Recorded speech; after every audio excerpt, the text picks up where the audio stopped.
Bismillahirrahmanirrahim. Assalamualaikum warahmatullahi wabarakatuh. Alhamdulillah, syukurillah, wassalatu wassalamu ala rasulillah wa ala alihi wa ashabihi wa mawala wa ba'd. Hadirin sidang subuh yang insyaallah sangat biasa dirahmati, diberkahi, dicintai dan diridhoi oleh Allah Subhanahu wa taala. Segala puji bagi Allah Tuhan semesta alam. Salawat dan salam senantiasa tercurah kepada junjungan kita baginda Nabiullah Muhammad sallallahu alaihi wasallam. Allahumma shalli wa sallim wa barik alaihi wa ala alihi. Hadirin yang dimuliakan oleh Allah, melanjutkan pengajian kita pada beberapa pekan sebelumnya. Pengajian pekan ini kita akan berpindah ke hukum-hukum atau biasa kita kenal dengan ilmu faraid. Ilmu faraid bahasa Indonesianya dikenal dengan ilmu yang membahas tentang warisan. Karena warisan ini adalah sesuatu yang penting untuk dibahas. Sebab itu merupakan kejelasan bagi seseorang tentang hak-hak yang didapatkannya. Apakah harta yang didapatkan itu secara benar atau harta yang didapatkan itu secara zalim. Ini menjadi penting bagi kita bahwa jangan sampai ada hak daripada saudara dan kerabat kita yang tidak kita sampaikan dan itu menjadi konsumsi atau menjadi harta yang kita konsumsi di dalam keluarga, sehingga menyebabkan kemudian ibadah-ibadah dan doa-doa yang kita lakukan itu tidak diijabah, tidak diterima oleh Allah Subhanahu wa taala. Bahkan di dalam Al-Qur'an tentang warisan ini dirinci, khususnya di dalam surah An-Nisa ayat 11 ayat 12 itu rinci sekali menjelaskan tentang warisan. Di dalam kitab ini dijelaskan wal faraidu jam'u faridatin. Jadi ilmu warisan itu dalam ilmu fikih disebut faraid. Faraid itu adalah jamak dari kata farida. Farida itu dimakna mafrudatun minal fardi. Jadi sesuatu yang wajib. Sesuatu yang wajib yang kita berikan kepada orang yang mendapatkan haknya atau orang yang mempunyai hak di dalam satu harta yang ditinggalkan oleh seorang mayit. Karena dia adalah satu kewajiban, maka hukumnya kalau dia ditinggalkan hukumnya berdosa. Kalau dia ditegakkan, kalau dia dikerjakan, ditunaikan, dibagi sesuai dengan hak-hak yang telah ditentukan di dalam Islam, maka hukumnya adalah berdosa. Kemudian sebelum kita masuk kepada bagian-bagian yang ada di dalam ilmu faraid itu atau warisan, ini memang agak panjang. Setiap pengajian yang saya bawakan tentang ilmu faraid, pasti saya membuka kitab dulu malamnya atau sebelumnya, karena memang penjelasannya rinci dan dia tidak bisa dikira-kira, dia persen-persen yang jelas di dalam Islam. Yang pertama yang perlu kita ketahui, bagaimana sebab-sebab seseorang itu mendapatkan warisan. Kalau di dalam beberapa kitab-kitab faraid disebutkan asbabul mirathi warasalati wa hiya nikahun wa wala'un wa nasab. Sebab-sebab orang mendapatkan warisan itu sebenarnya ada tiga. Yang pertama karena ada hubungan pernikahan. Kemudian yang kedua ada wala atau artinya jasa memerdekakan seorang hamba, wanasabah, dan yang ketiga itu ada hubungan kekerabatan. Walaupun yang kita jumpai di dalam kehidupan masyarakat kita sekarang itu pada umumnya hanya dua saja. Yang pertama karena hubungan pernikahan, yang pertama hubungan pernikahan, yang kedua karena kekerabatan. Wala ini sudah jarang kita temui, bahkan di Indonesia tidak kita dapatkan, karena wala itu adalah sebab seorang tuan atau seseorang mendapatkan warisan karena dia berjasa pernah memerdekakan seseorang hamba atau budak. Jadi ada budak dimerdekakan, ketika dia merdeka kemudian dia bekerja mendapatkan harta, atau ketika dia meninggal kemudian meninggalkan harta, maka orang yang memerdekakannya itu berhak untuk mendapatkan warisan. Walaupun kasus seperti ini sudah tidak kita dapatkan karena tidak ada lagi perbudakan. Kemudian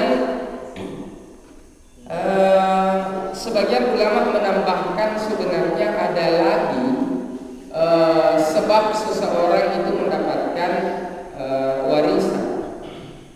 Apalagi ada yang menambahkan yang keempat adalah muslim. Maksudnya bagaimana? Ketika seseorang meninggal, tidak meninggalkan seseorang yang pernah dia nikahi, atau tidak ada pasangannya, tidak ada istri dan tidak ada suaminya misalnya, dan orang tuanya sudah meninggal semua dan dia tidak meninggalkan anak, artinya tidak ada ahli waris yang dia tinggalkan, maka kemudian orang Islam berhak untuk mendapatkan warisannya, tentu dikembalikan kepada dikembalikan kepada pengelola keuangan umat Islam. Sekarang biasa diserahkan kepada pemerintah setempat, diurus oleh KUA, biasa bersama dengan Badan Amil Zakat Nasional atau Badan Infak dan Zakat.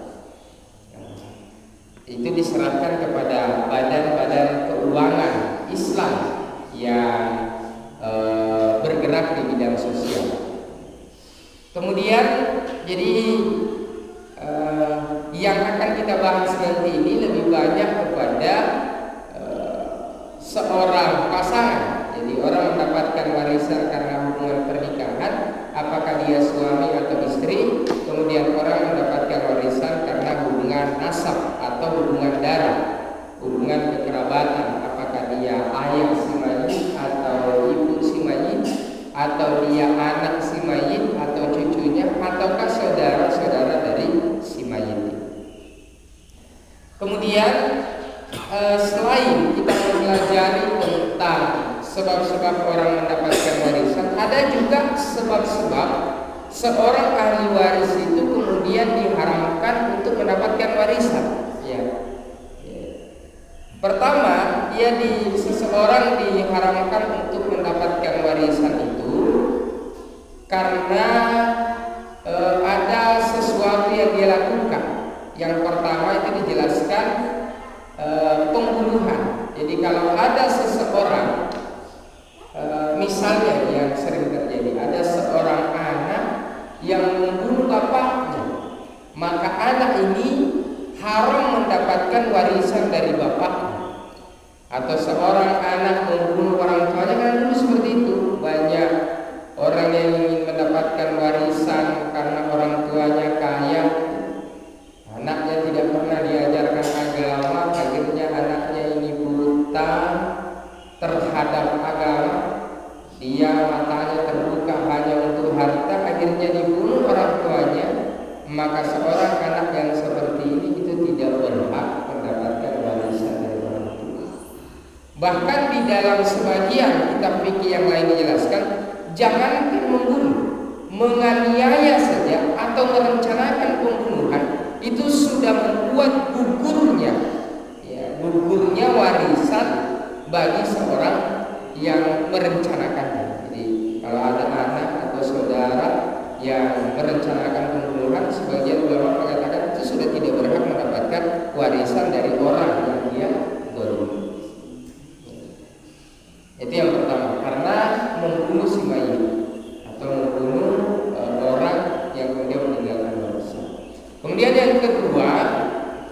Karena seorang itu hamba sahaya. Jadi seorang hamba sahaya, walaupun ini sudah tidak ditemukan, seorang hamba sahaya itu tidak berhak mendapatkan warisan. Kenapa?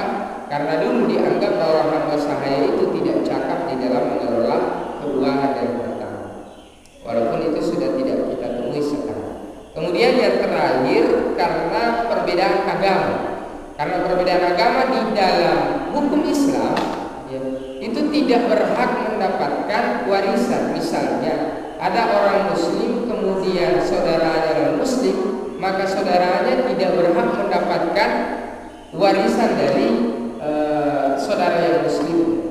Atau misalnya ada orang tua muslim kemudian ada anaknya non muslim, maka anak yang non muslim ini tidak berhak mendapatkan warisan orang tuanya. Pun begitu sebaliknya, kalau ada orang tua non muslim kemudian ada anaknya muslim, itu juga tidak berhak mendapatkan karena perbedaan agama.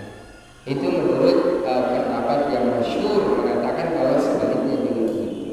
Tapi kalau pendapat yang pertama tadi bahwa seorang muslim tidak bisa mewariskan kepada ahli keluarganya yang muslim, itu tidak ada pertentangan.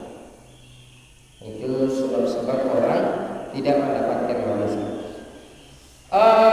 Bagian di dalam warisan sebenarnya itu, kalau seseorang sudah meninggal, maka harta yang ditinggalkan itu dipakai untuk biaya pemakaman, biaya memandikan, biaya mengkafani jenazah, kemudian biaya penguburan dan biaya-biaya yang lainnya. Setelah itu kemudian diingat kembali dan dicek kembali apakah si mayit mempunyai wasiat atau tidak. Ya. Wasiatnya wajib untuk dijalankan.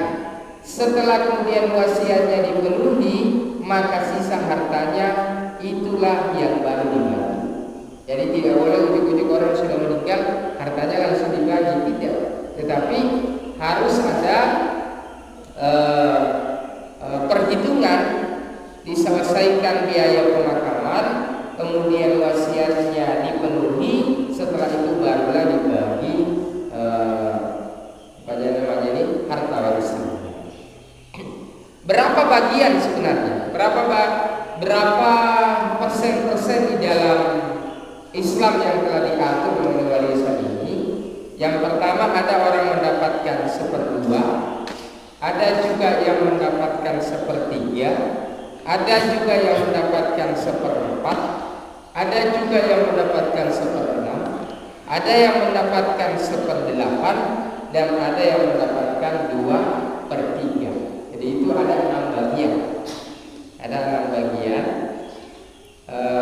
Tidak apa-apa saya catat mungkin supaya lebih jelas ya.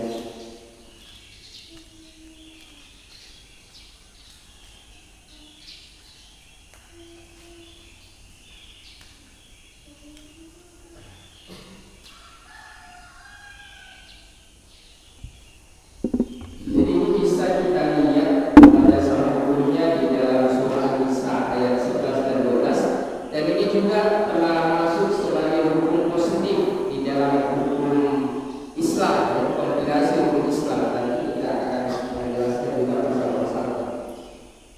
Jadi misalnya yang pertama itu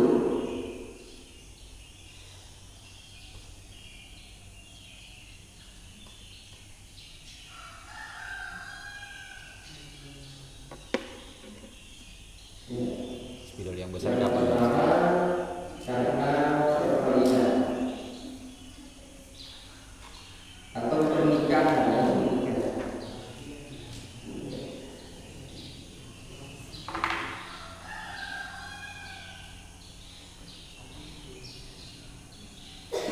Pernikahan yang pertama mendapatkan nanti kita lihat yang pertama ada istri.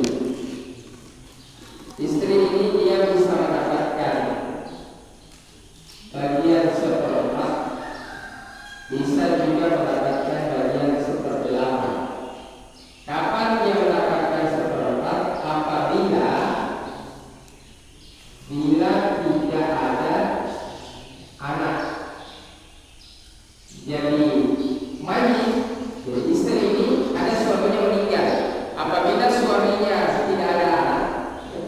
baik anak yang dihasilkan dari pernikahannya dengan dia atau anak dari pernikahan sebelumnya, maka dia mendapatkan seperempat, tidak ada anak.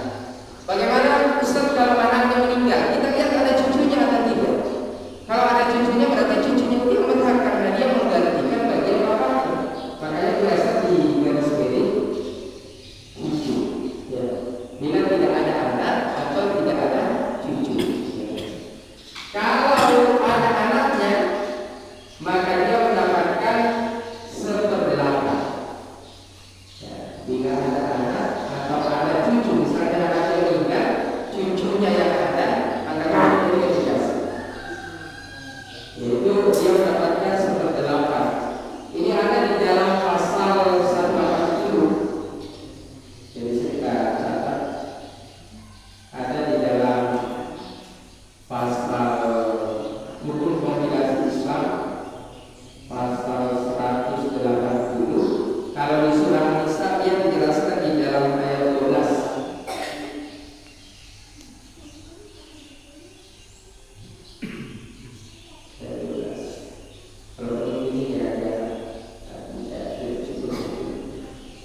Kemudian yang kedua, suami. Ya, suami itu mendapatkan bagian yang agak banyak sebenarnya dibanding istri. Dia bisa mendapatkan seperdua, bisa juga mendapatkan seperempat. Kapan seperdua? Apabila tidak ada anak. Ya, bila tidak ada anak.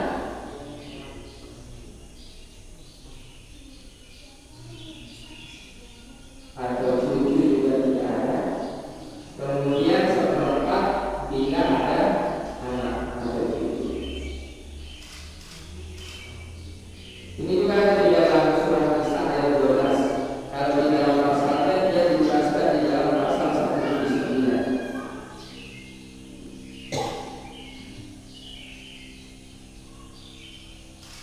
Kemudian yang ketiga ada karena hubungan nasab ya. Jadi kita jelaskan karena hubungan pernikahan tentu dua saja yang mendapatkan warisan. Yang pertama adalah istri, yang kedua adalah suami. Ya, istri dan suami. Tapi tidak mungkin yang lain. Jadi istri kalau di dalam hukum Islam itu semua istri sebenarnya.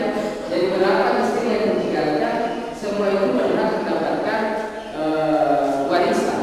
Tetapi kalau warisan itu kita masukkan dalam hukum pengadilan, ya, hukum pengadilan agama kita, maka istri yang sah yang mendapatkan warisan. Ya, jadi kalau warisan itu kita bagi secara keluarga, misalnya istri pertama, istri kedua, istri ketiga ini damai ya pasti dibagi rata ya, masing-masing bisa dapat seperempat. Kemudian tetapi kalau kenyataannya kemudian seorang istri, misalnya istri pertama, istri ketiga itu tidak damai, maka jalan satu-satunya adalah masuk ke pengadilan. Kalau masuk ke pengadilan yang berhak mendapat adalah istri yang sah. Ya, karena begitulah hukum yang berlaku. Ya, karena dalam perkawinan yang diakui di Indonesia itu hanya satu pasangan, belum dua atau tiga pasangan. Kemudian ada orang mendapatkan warisan karena sebab nasab, ya. Karena sebab nasab. Yang pertama yang mendapatkan warisan sebab nasab pasti anaknya, ya. Anaknya.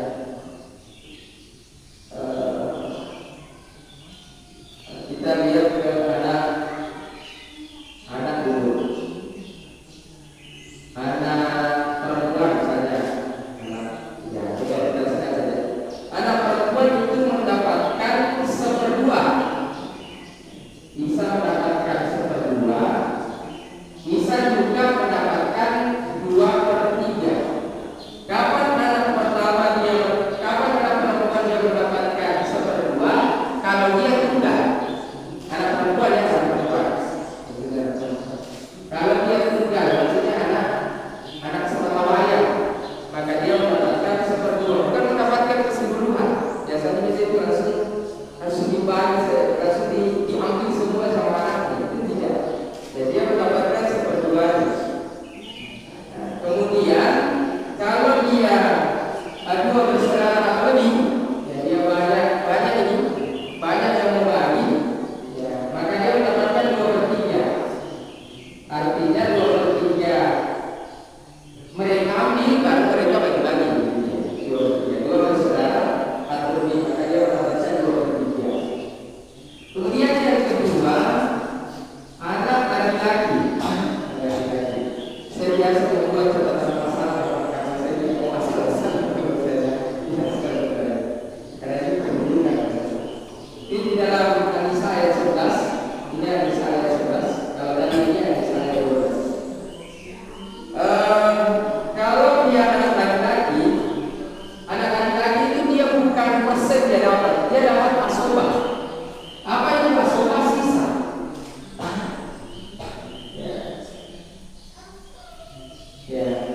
dia mendapat asobah sisa.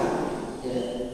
Jadi kalau ada seorang anak, yang anak laki-laki baik dia sendirian atau lebih, maka dia mendapatkan asobah. Apa itu asobah? Sisa. Ya. Semua sisa dari hasil perhitungan, dia dapatkan. Kemudian dalam membagi asobah ini, tentu bagi kita jelas ya bahwa laki-laki itu mendapatkan 2 bagian dan perempuan mendapatkan 1 bagian. Itu yang menjadi dasar di dalam Islam, bahwa kalau ada kelebihan nanti maka dia laki-laki mendapatkan 2 bagian, perempuan mendapatkan 1 bagian. Kemudian ada lagi ayah kandung. Ini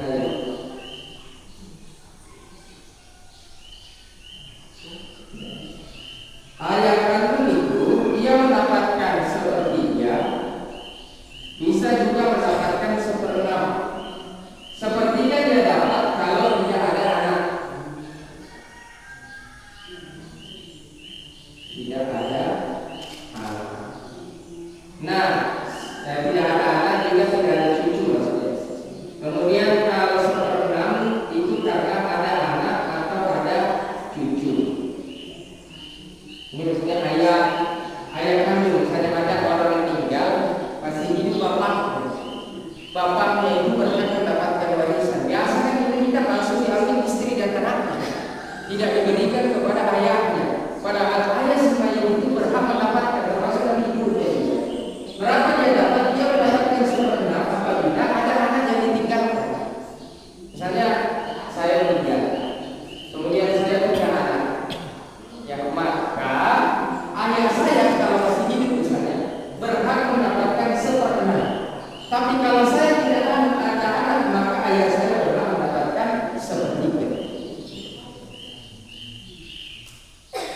Kemudian ibu kandung.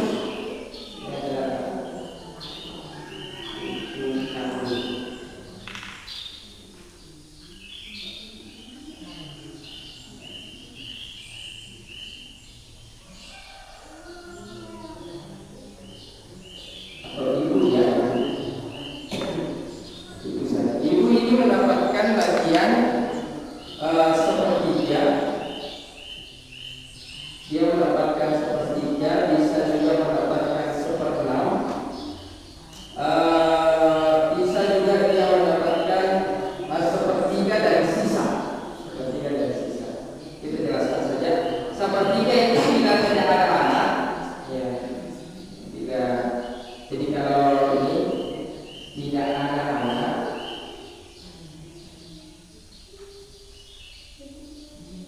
tidak ada cucu dan tidak bersama dengan ayah.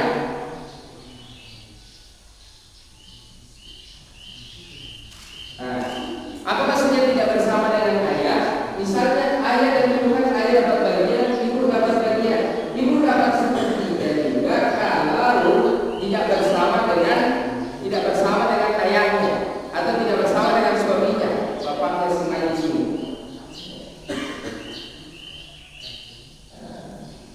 Ada anak misalnya, bila ada anak dan tidak bersama dengan bila itu apabila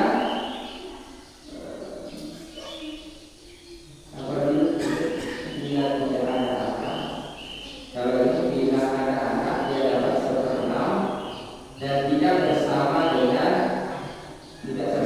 ayah. Jadi sudah cerai misalnya dengan suaminya, anaknya meninggal, maka itu juga dapat. Kemudian yang mendapatkan, ibu juga bisa mendapatkan sisa atau 1/3 dari sisa harta warisan itu didapatkan oleh ibu apabila tidak ada anak atau misalnya dia bersama dengan ayah. Jadi masih hidup serumah dengan ayah. Kalau hidup serumah dengan ayah, maka dia nanti hanya berhak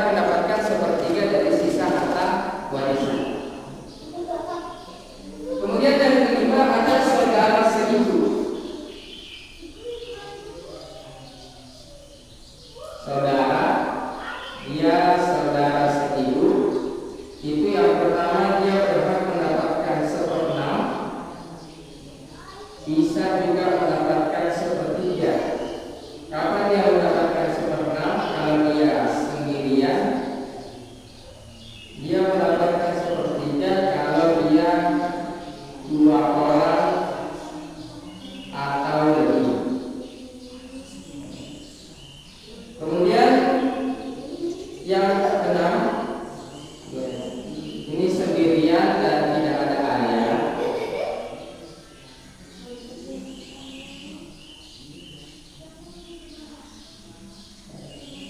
Dua orang lebih yang tidak ada.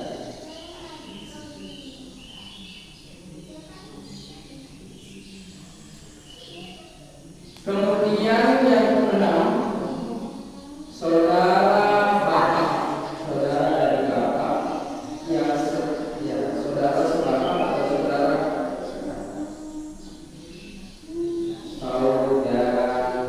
saudari perempuan, saudari perempuan, baik dia sekandung maupun sebapak, dia mendapatkan 1/2, bisa juga mendapatkan 2/3.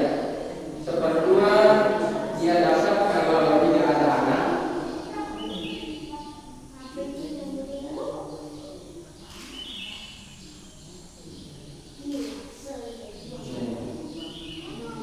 Sendirian ya, sendiri dan tidak ada anak.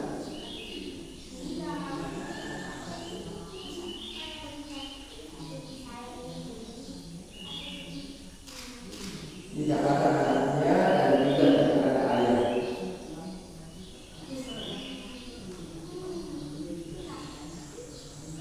Dua per tiga mereka dapat kalau 2 atau lebih. 2 orang atau lebih, kemudian tidak ada anak,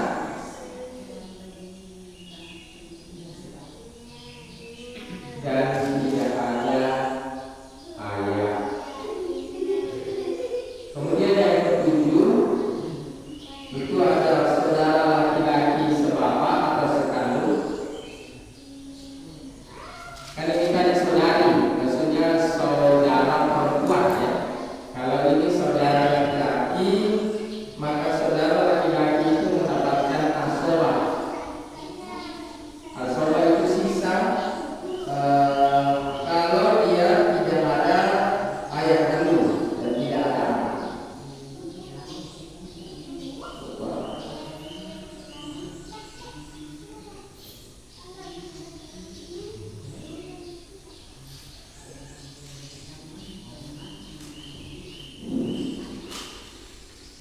Ya, seperti itu pembagiannya, catatan pembagiannya. Jadi ini siapa saja, tetapi nanti semua yang tercatat namanya di sini tidak semuanya dapat, karena ada lagi yang akan kita jelaskan ini yang disebut dengan haji. Apa itu haji? Ada ahli waris yang menghalangi ahli waris yang lain. Misalnya ini, ada cucu itu dia berhak mendapatkan warisan. Kalau tidak ada anak. Jadi misalnya ini saya punya cucu, tapi cucu saya tidak dapat kalau bapaknya masih ada. Kan itu ada yang menghalangi. Gitu ya. Kakek saya berhak mendapatkan warisan, tapi kakek saya tidak dapat kalau ayah saya masih ada. Dan seperti itu. Jadi ada yang menghalangi. Sama dengan saudara yang makanya kita. Jadi ini yang mendapatkan istri, suami, anak perempuan, kemudian anak laki-laki, ayah, ibu, saudara sehidup dan saudara perempuan, baik dia sekandung atau sebapak, kemudian saudara laki-laki. Selanjutnya kita membahas tentang hajib ya, hajib mahjub. Mahjub itu juga kalau di dalam ya, saya catat juga siapa yang mahjub itu. Jadi mahjub itu seseorang terhalang mendapatkan warisan karena dihalangi atau karena masih ada kerabat yang lebih dekat. Masih ada kerabat atau anggota keluarga yang lebih dekat sehingga yang agak jauh ini tidak berhak mendapatkan mahjub itu terbagi dua. Ada orang mahjub, jadi bedanya tadi dengan mahrum. Ada orang haram mendapatkan warisan karena dia membunuh, karena beda agama, atau karena dia berbahaya. Kalau yang mahjub itu orang tidak mendapatkan warisan karena ada anggota keluarga yang lebih dekat. Nah, itu diatur di dalam Islam juga. Mahjub ini terbagi dua. Yang pertama ada yang disebut dengan hijab hirman dan ada hijab nuqsan. Hijab hirman itu seseorang itu terhalang mendapatkan warisan secara mutlak. Pokoknya 1% pun tidak ada dia dapat. Tapi ada juga orang terhalang mendapatkan sebagian warisan, tapi sebagian dia dapat. Seperti tadi misalnya bapak, kalau dia ada anak, maka dia kalau tidak ada anak mendapatkan 1/2. Kemudian kalau ada anaknya mendapatkan seperempat. Jadi itu terhalang 1/2-nya menjadi 1/4.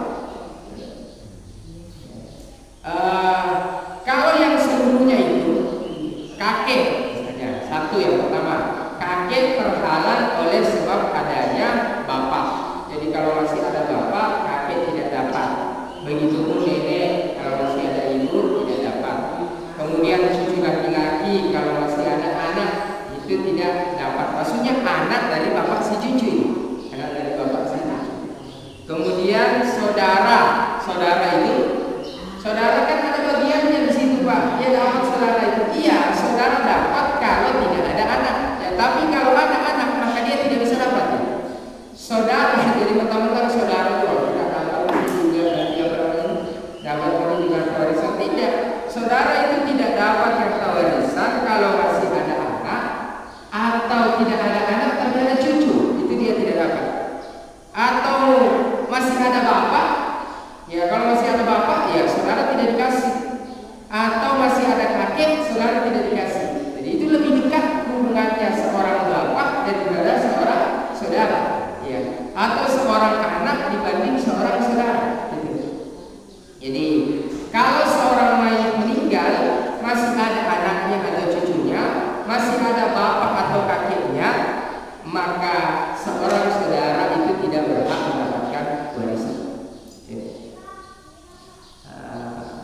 Saudara, pokoknya semua saudara, apakah dia saudara laki-laki, saudara perempuan, seayah, sekandung, itu tidak dapat. Kalau masih ada anak, masih ada cucu, ya, dan masih ada bapak semuanya.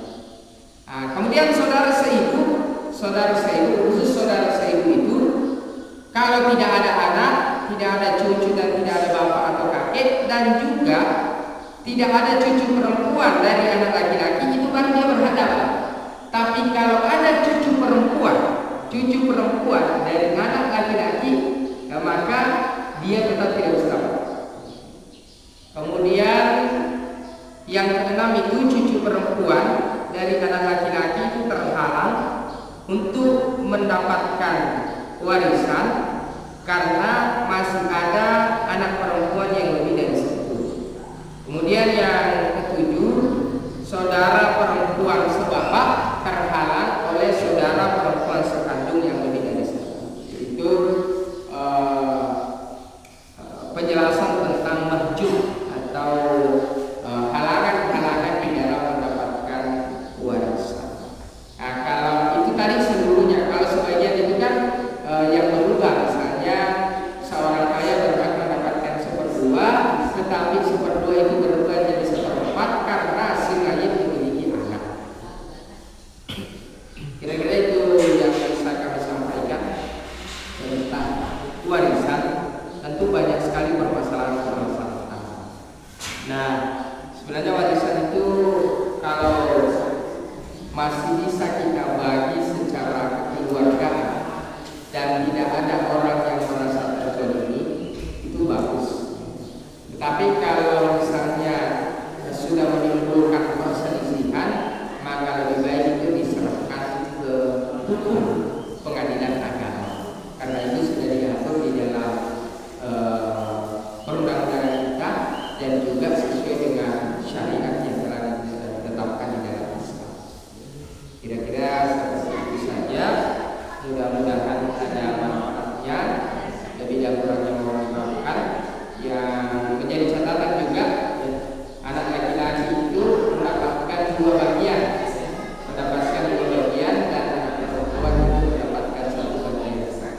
itu bentuk ketidakadilan di dalam Islam? Bukan.